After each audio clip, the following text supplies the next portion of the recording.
እኔ እድሜ 30 ነው። አላገባሁም። ጓደኛም ፍቅረኛም የሴትም የወንድም የለኝም። የምቀርባቸው ወንድ ሁሉ ከመጀመሪያ ትውውቅ በኋላ አብረን እንደር ይሉኛል።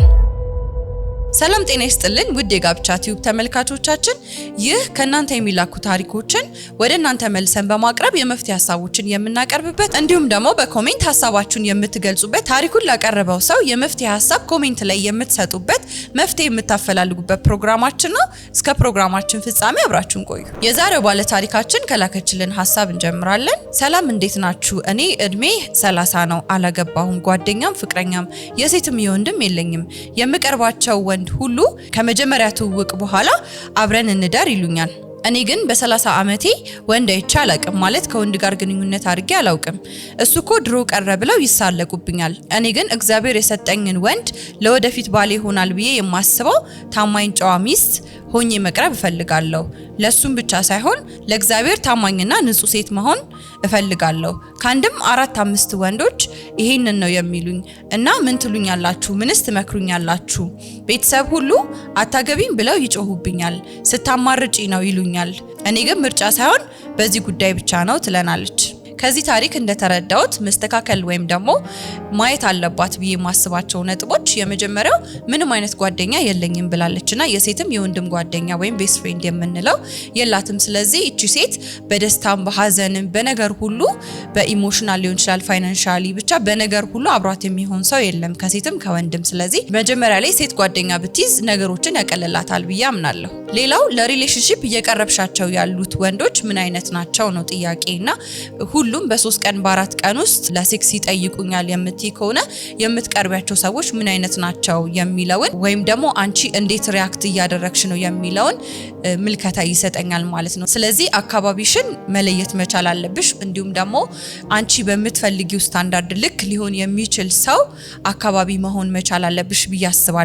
ወይም ደግሞ ወደ አንቺ የሚመጡትን ሰዎች በምን መልኩ ነው ወደዛ እየመራቸው ያለሁት የሚለውን መመልከት አለብሽ ብዬ አምናለሁ። ሌላው እዚህ ጋር በጣም የታየኝ ነገር አንቺ አክብረሽ ራሽን ጠብቀሽ እስከ 30 ዓመትሽ ድረስ ሌሎች ማድረግ የሚችሉትን ነገር አንቺ ማድረግ እየቻልሽ ሳታደርጊ ክብርሽን ጠብቀሽ ተቀምጠሻል። ግን ሌሎች ደግሞ ያንቺን ክብር ለማራከስ እየሞከሩ ያሉበት መንገድ ሁሉም የሚያደርገው ነገር ነው ብለው እንደዛ እንደሚታሰብ ማሰባቸው ልክ ነው ብዬ አላስብም።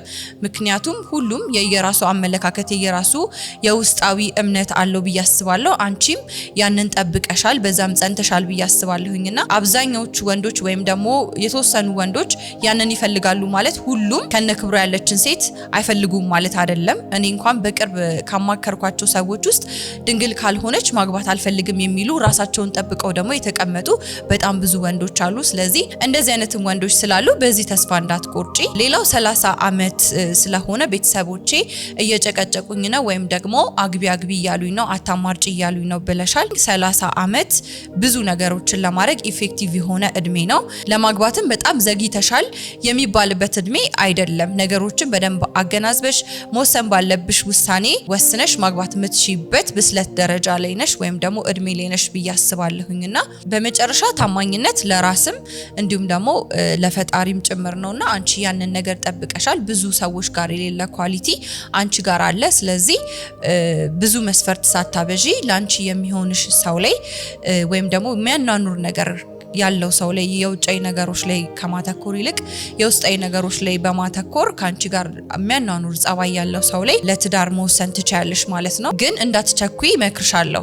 በትክክለኛው ሪዝን ወደ ትዳር መግባት አለብሽ እንጂ 30 ዓመት ስለሆነሽ ቤተሰቦችሽ አግቢ ያሉሽ ስለሆነ በጣም ሌት እንደሆንሽ ስለተሰማሽ ማግባት አለብኝ ብለሽ ያንን ሰው ለማግባት መወሰን አለብሽ ብዬ አላምንም። ስለዚህ የረጋ ወተት ቅቤ ይወጣዋል እንደሚባለው በደንብ ተረጋግተሽ አስበሽ በትክክለኛው ሪዝን ወደ ትዳር ገቢ መክርሻለሁ። ሌሎቻችሁም ሀሳቦቻችሁን ኮሜንት ላይ አስቀምጡላት። ሌሎቻችሁም እዚህ ላይ ቢቀርብ ብዙ ሀሳቦችን አገኝበታለሁ እንዲሁም ሌሎች ይማሩበታል ብላችሁ የምታምኑትን የምታስቡትን ታሪካችሁን ላኩልን፣ መልሰን ለእናንተ የምናቀርበው ይሆናል። ይህንን ቻናል ሰብስክራይብ ማድረግ እንዲሁም ደግሞ ለጓደኞቻችሁ ሼር ማድረግ እንዳትረሱ። መልካም ጊዜ